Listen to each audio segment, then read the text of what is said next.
What's going on, everybody? What's going on?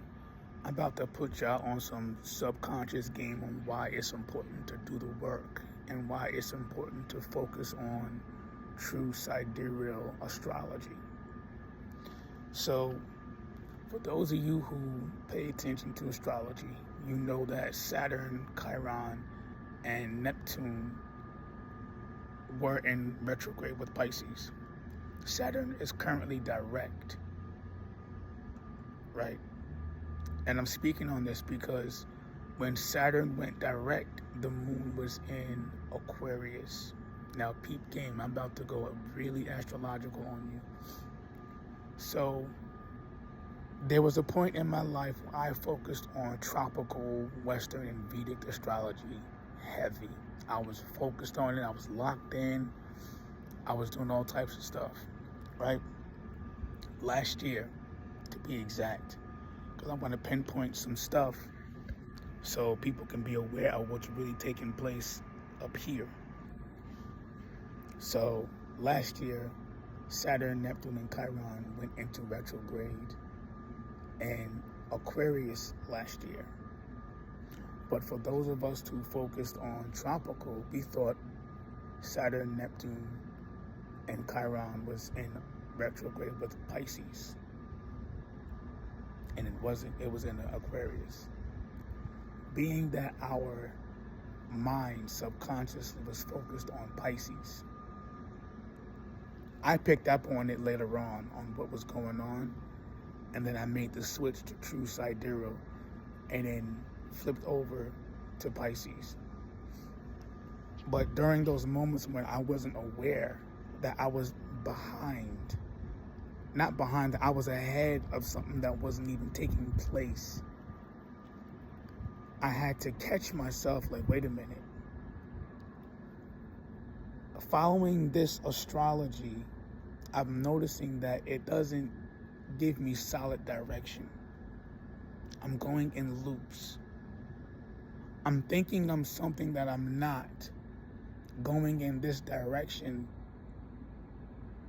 and there is no ending because it's looping. I'm not saying don't study your shadow, because that's what tropical astrology is there for.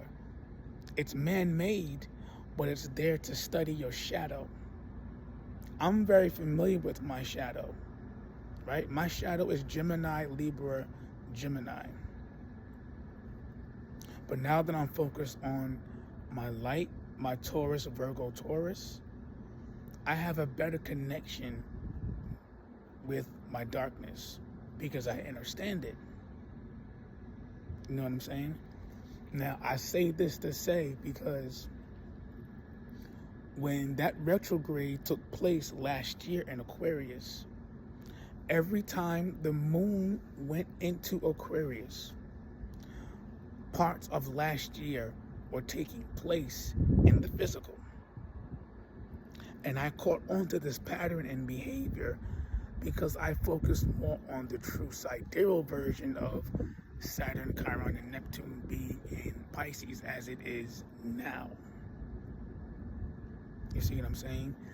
If you focus on what took place last year, you're going to repeat and loop last year's emotions and behaviors. Now, I caught this yesterday because Saturn was sitting the hell still in my first house, which is Aquarius. Now, my pattern recognition was going insane. I'm like, yo, why is certain behaviors replaying itself differently? But I already know this. I was, look at it like this. Stuff in your reality will replay itself as tests to see if you're ready to move on to the next level. Now, having this kind of awareness in reality, you really have to know yourself.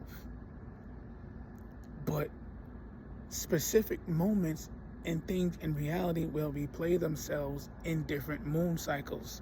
This is why it's very important to pay attention to what moon cycle you're in. This is what we also teach in the university, and I share some things as well on my YouTube about really studying your subconscious. Because once you are able to feel and really tune into your subconscious, it's game over, because any action behind those emotions that you fully understand, you're going to get something new. And then when your psyche drives shift into different elements, now you have different variations of those emotions. You see what I'm saying here, right? It's like MK in this bitch. I'm serious. It's real like MK. But you have to understand your celestial body and your planets. Like, for example, when I'm facing east, I understand that in my south, that's where Scorpio, Mercury, Venus, Libra, all of that stuff is on the side of my head, because I'm facing east right now.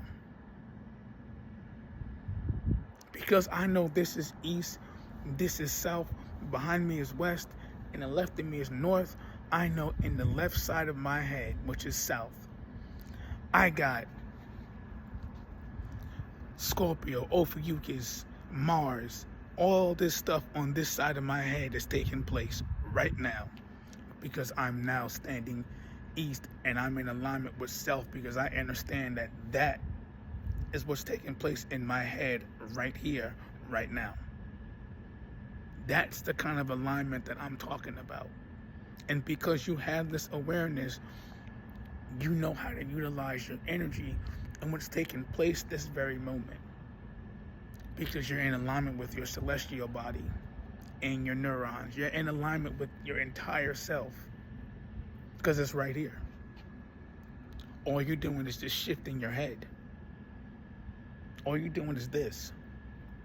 But when you turn your entire body, now you're shifting inside your entire head, because you know that this is the south side of your head, and they're spraying too. Look at that. Look at those clowns. Because you know that that is the south side of your head, which is your right ear. You know that in this part of your brain, which is your feminine, you know in the feminine side of your head that all this is taking place astrologically. That's the kind of shit that I'm talking about. This is what my science classes are all about. Sound and direction, knowing where you're standing, knowing how to operate in your celestial body by studying your elemental compass. Because you're aware that you know you can turn to your south and look at the side of your head what's taking place in the feminine brain. You can't make this up. This is how I do things. Connecting with source and doing things authentically. Because you can't fake that. You can't fake that. That's where Scorpio is. That's the sun.